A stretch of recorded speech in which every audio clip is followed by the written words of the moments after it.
मन की शरारत, इसका क्या अर्थ है केशव? पार्थ, प्राणी के शरीर का एक अदृश्य अंग है मन, जो दिखाई नहीं देता, परंतु वही सबसे शक्तिशाली हिस्सा है शरीर का। ये याद रखो कि मन शरीर का हिस्सा है, उसका आत्मा से कोई संबंध नहीं। आत्मा यदि रथ में बैठा हुआ रथ का स्वामी है, तो मन शरीर रूपी रथ का सारथी है। ये मन ही इंद्रियों के घोड़ों को इधर उधर भटकाता है। कभी यौवन के आवेश में यही चंचल मन मनुष्य को इस भ्रम में डाल देता है कि वो सर्वशक्तिमान है, वो सब कुछ कर सकता है, वो यहां का राजा है, जिसके आगे हर कोई झुक जाने पर विवश है और जिसे हर कोई प्रणाम करता है।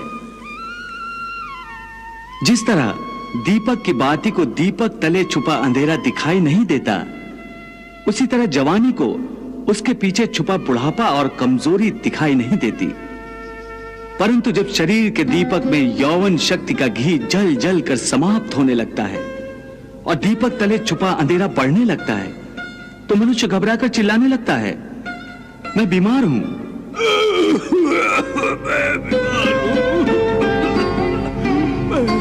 मैं दुखी हूं,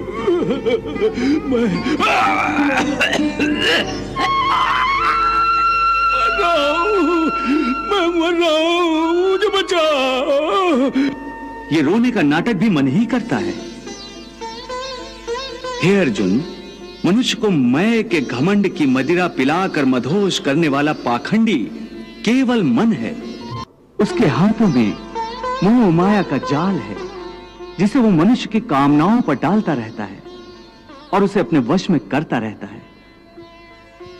यह मन शरीर से भी मोह करता है, अपनी खुशियों से भी मोह करता है और अपने दुखों से भी। खुशियों में खुशियों से भरे गीत गाता है, तो दुख में दुख भरे गीत गुनगुनाता है। अपने दुख में दूसरों को शामिल करके उसे खुशी होती है। किसी भी प्राणी को उसका मन जीवन के अंत तक अपने जाल से निकलने नहीं देता। रस्सी में बांधकर उसे तरह तरह के नाच नचवाता रहता है।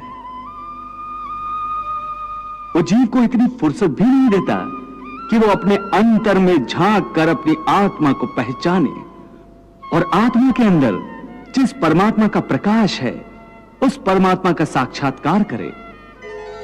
हे पार्थ, प्राणी के लिए आवश्यक है कि प्राणी अपने मन को काबू में करके अपने अंतर में झांक कर आत्मा को देखे। तब उस आत्मा के अंदर उसे परमात्मा का प्रकाश स्पष्ट दिखाई देगा।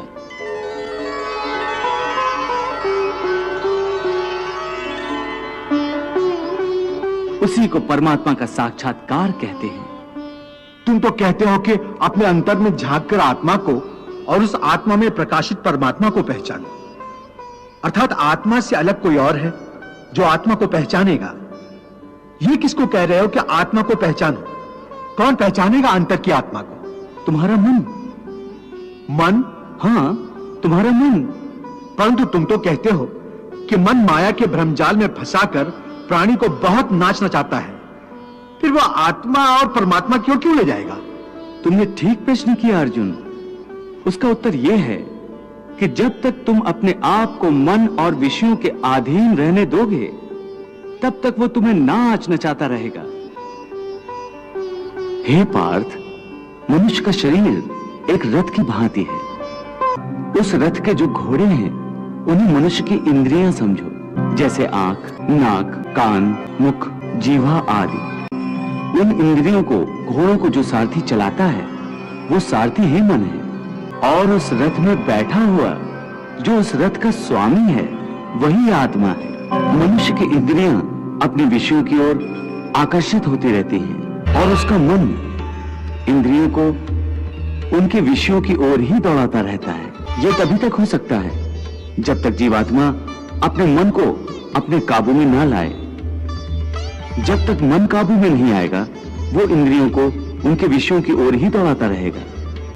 विषय उनको बुलाते हैं, इंद्रियां उनकी तरफ भागती हैं और मन जीवात्मा की परवाह किए बगैर रथ को उस ओर लिए जाता है। परंतु जब तुम स्वयं मन के अधीन न रहकर मन को अपने अधीन कर लोगे तो वही मन एक अच्छे सारथी की तरह तुम्हारे शरीर रूपी रथ को सीधे प्रभु के चरणों में ले जाएगा।